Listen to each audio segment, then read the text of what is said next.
పదిచేడులోని శ్రీ వాసవి కన్యకా పరమేశ్వరి ఆలయంలో ఏర్పాటు చేసిన 27వ వార్షిక శ్రీ వరసిద్ధి వినాయక వార్షికోత్సవాన్ని పురస్కరించుకొని గత 5 రోజులుగా ప్రత్యేక పూజలు నిర్వహించి విగ్రహాల నిమజ్జన కార్యక్రమం ఆదివారం రాత్రి ఘనంగా నిర్వహించారు.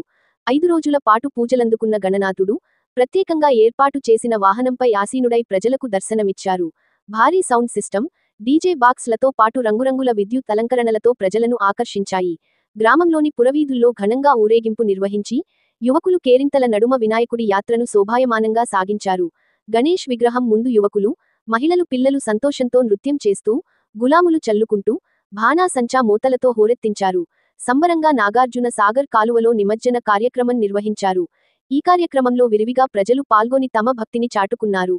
ఆర్యవైశ్య సామాజిక వర్గం వారు తమ షాపులను మూసివేసి ఈ నిమజ్జనం కార్యక్రమంలో పాల్గొన్నారు.